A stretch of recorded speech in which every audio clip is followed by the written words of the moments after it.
Bonjour, je vous retrouve pour cette nouvelle vidéo qui va aborder un sujet qui est malheureusement de nouveau d'actualité, qui existe depuis déjà même fort longtemps, qui est celle du racisme. Alors, je vais aborder ce sujet pour voir d'où vient cette notion de racisme, sans trop m'étendre quand même sur l'origine, mais surtout ce qu'elle crée et puis comment se libérer en fait de cette séparation que l'on a entre les humains et qui crée cette différenciation et qui entraîne très souvent d'ailleurs des violences et qui nous éloigne de notre humanité.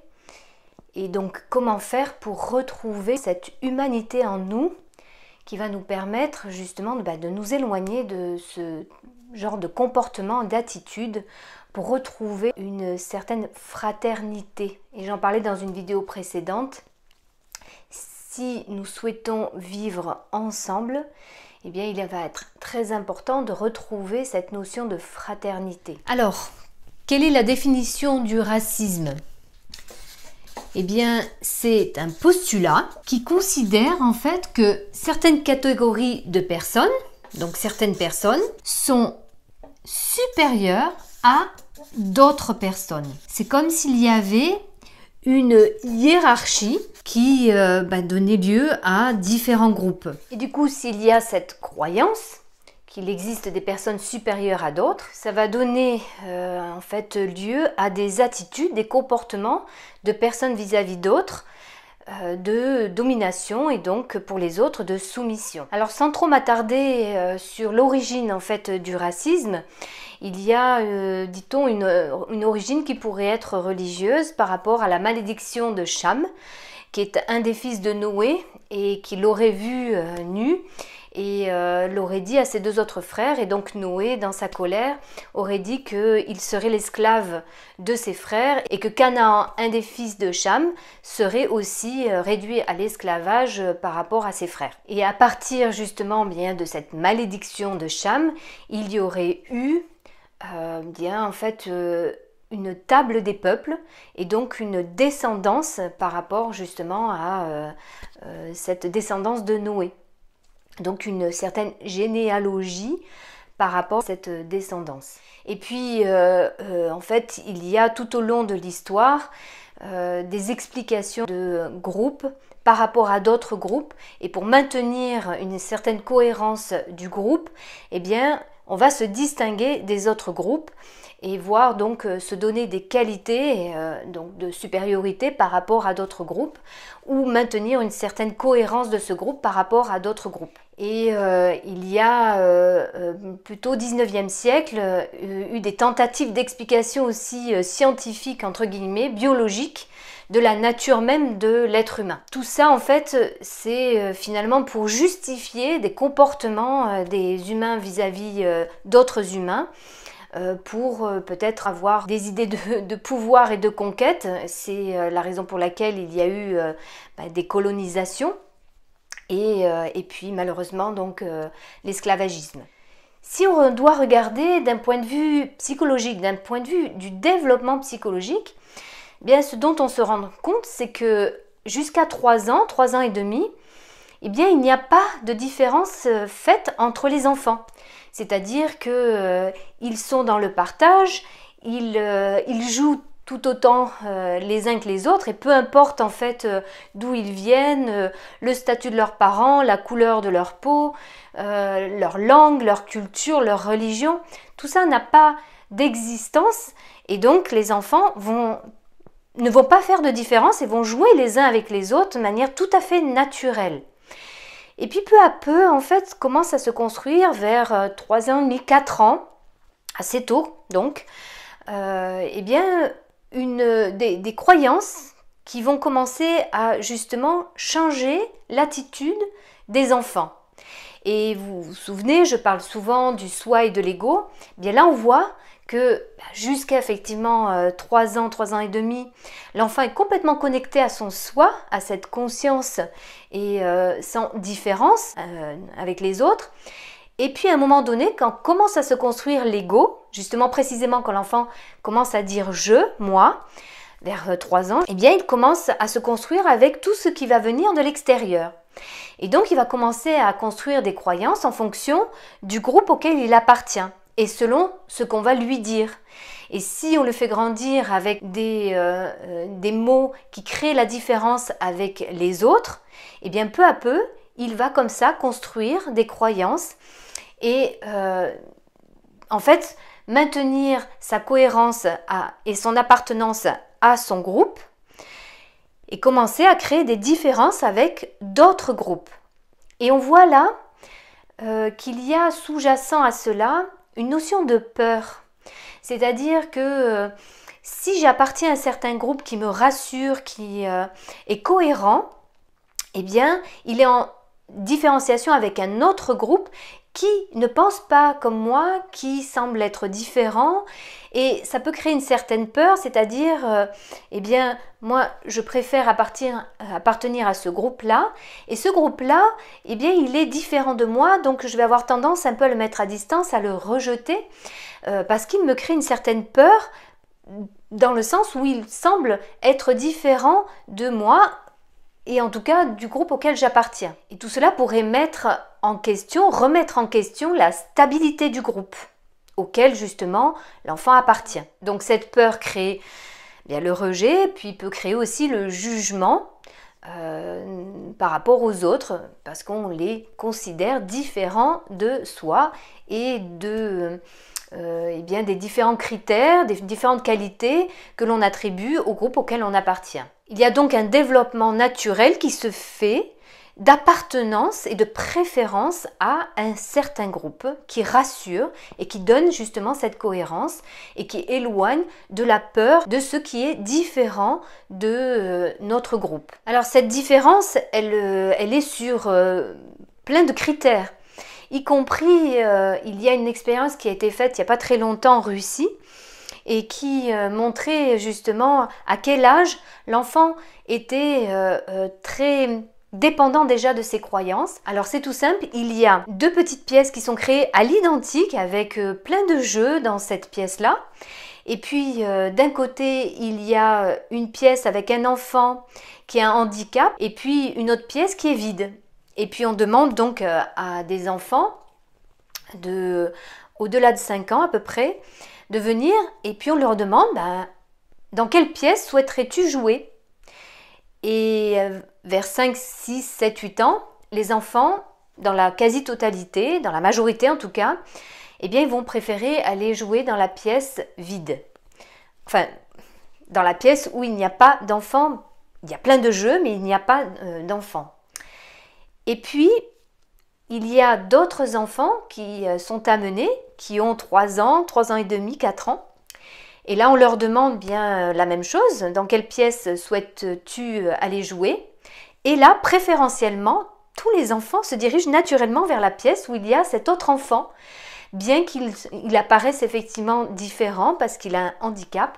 Eh bien, les enfants ne font pas cas de cet handicap et naturellement vont se diriger dans cette pièce pour être en interaction avec l'enfant.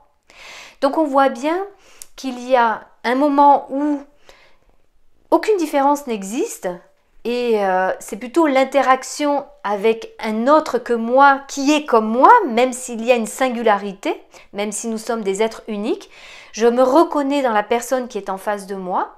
Et puis un âge où eh bien, on a commencé à construire des croyances qui commencent à nous séparer de notre humanité, on pourrait le dire comme ça, des autres qui finalement sont comme moi, mais que je ne repère plus comme étant comme moi, mais au contraire dans la différence.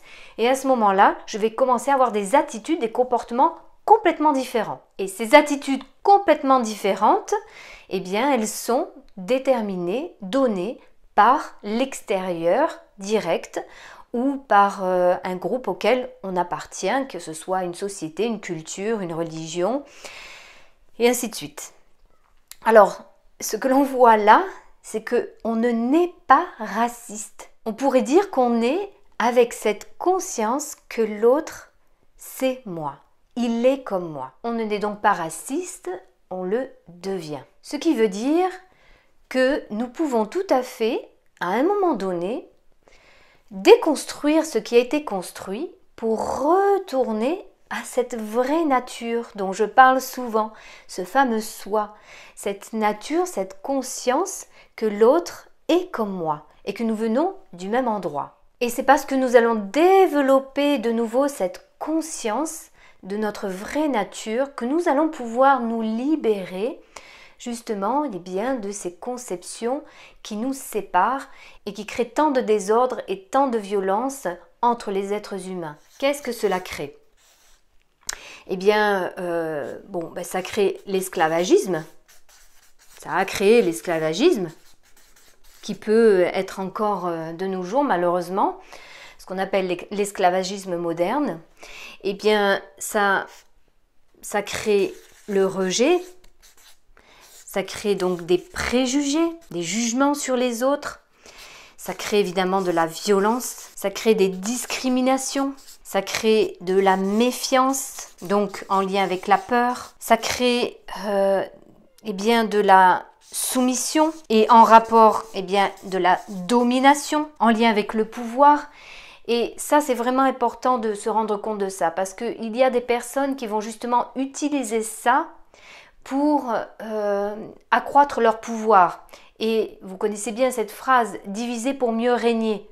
Donc quand on sépare les personnes, eh bien ça donne plus de pouvoir à la personne qui va avoir tendance à séparer justement les êtres humains. Ça crée des rapports de force, ça crée de l'oppression, ça crée de la séparation. Bref, vous l'aurez compris, ça crée beaucoup de choses qui créent beaucoup de souffrance et qui divisent justement les êtres humains, alors même que si nous retrouvons notre vraie nature, nous pouvons voir que nous faisons partie d'un grand tout, d'un soi universel. Et si nous pouvons retrouver cela, nous pouvons éviter toutes ces conséquences. Alors, comment se libérer de cette notion de racisme? Alors, tant que nous ne retrouverons pas notre vraie nature, celle qui fait que nous sommes citoyens du monde, citoyens de l'humanité, tant que nous n'aurons pas conscience de ça, existeront toujours ces différences-là.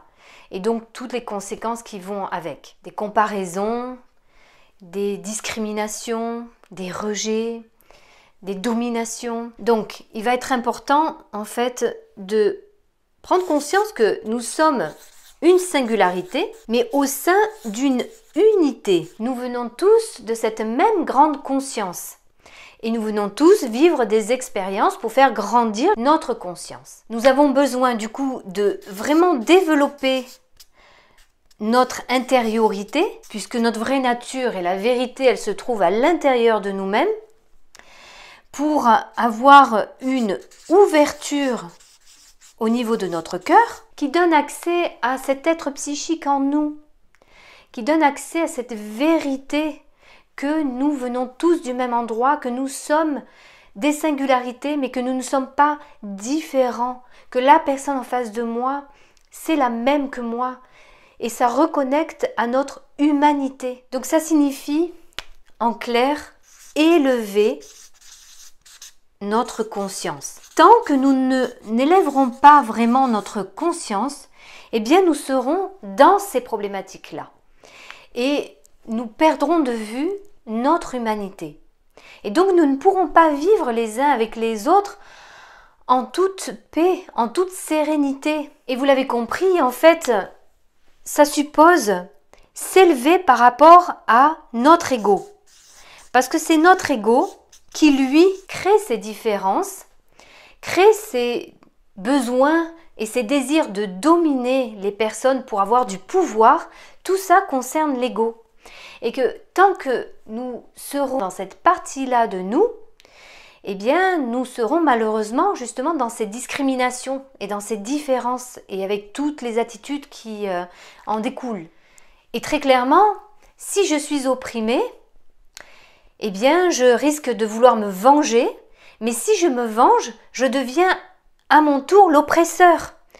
Donc on voit bien que ce n'est pas dans cette voie-là que nous allons pouvoir régler la problématique. Et on est d'accord que c'est en connectant à la non-violence et à l'amour et à cette unité en nous que nous allons pouvoir nous libérer de cela. Être dans la vengeance ne fait qu'augmenter la violence et donc ne règle absolument rien. Se libérer de notre ego pour faire grandir notre conscience. Ce soi en nous, ce soi universel nous libère de cet ego.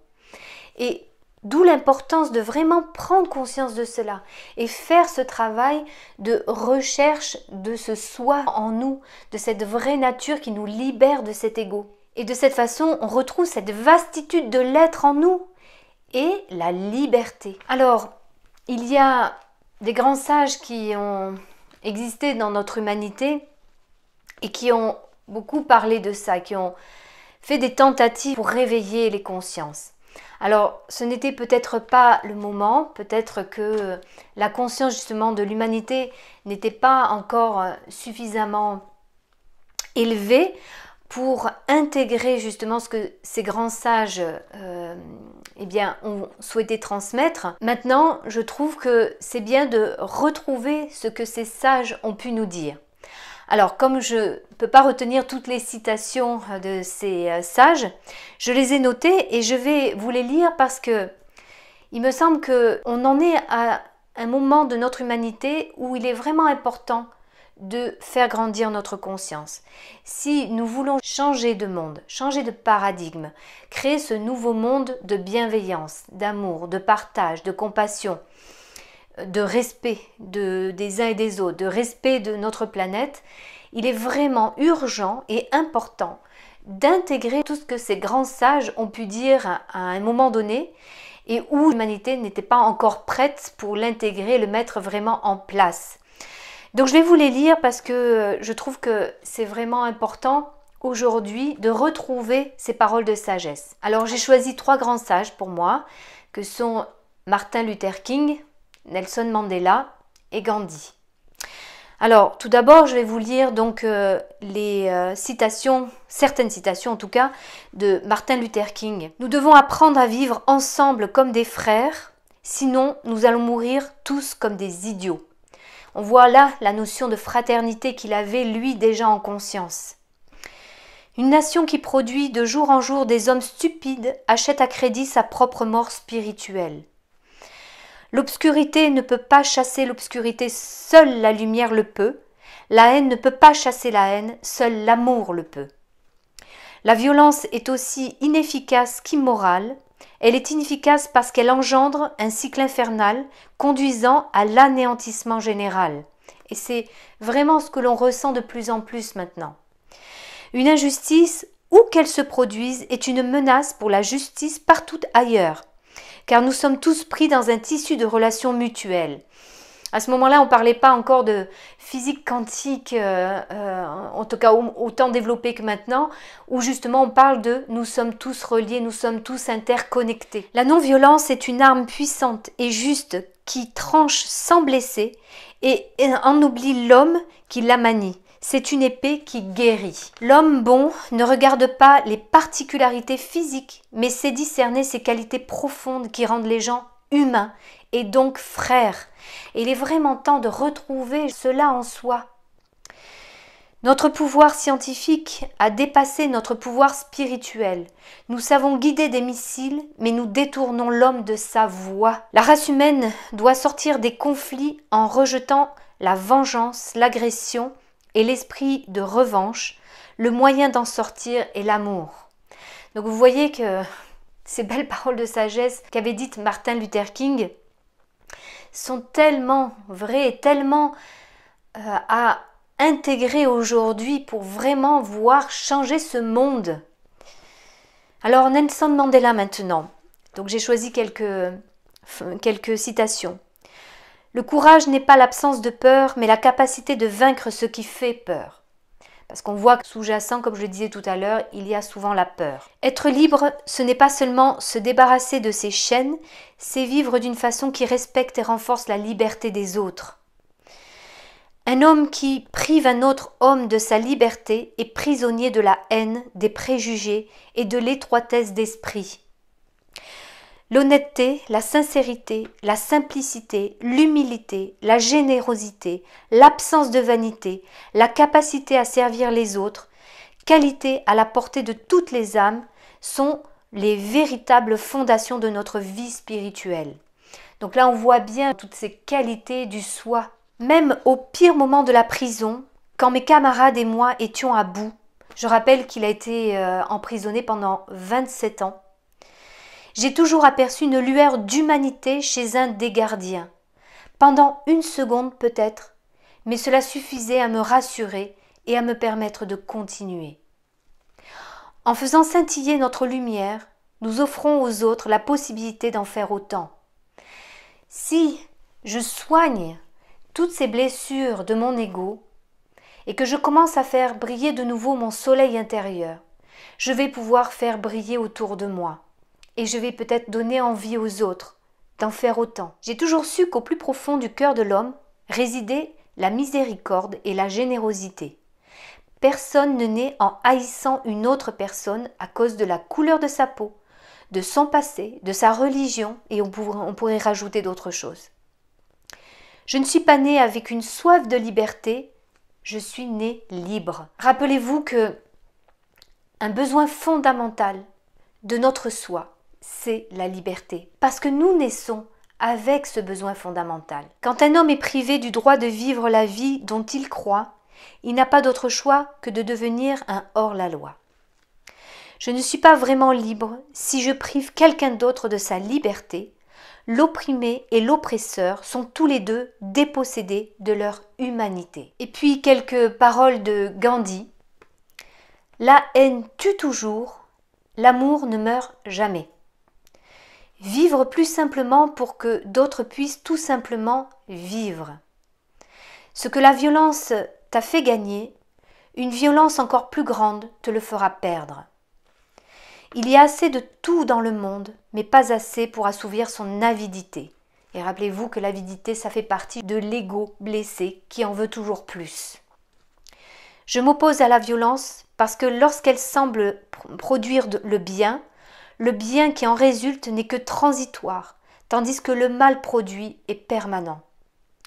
Toute âme qui s'élève élève le monde. Toi et moi sommes un. Je ne peux pas te blesser sans me blesser moi-même. Voilà, j'espère que toutes ces petites citations vous auront permis de comprendre l'importance, l'urgence, l'enjeu qu'il y a aujourd'hui pour que nous trouvions la paix au niveau de notre humanité et le respect aussi de la planète qui nous accueille. J'espère que cela va faire avancer notre conscience pour permettre à notre humanité de vivre heureux, dans la paix, libre. Voilà, j'espère que cette petite vidéo vous aura été utile. J'espère qu'elle permettra de faire ce petit cheminement intérieur parce que comme le disait Gandhi, sois le changement que tu souhaites voir dans le monde. Donc ça commence déjà par soi-même. Je vous remercie beaucoup pour votre attention et vous dis à très bientôt.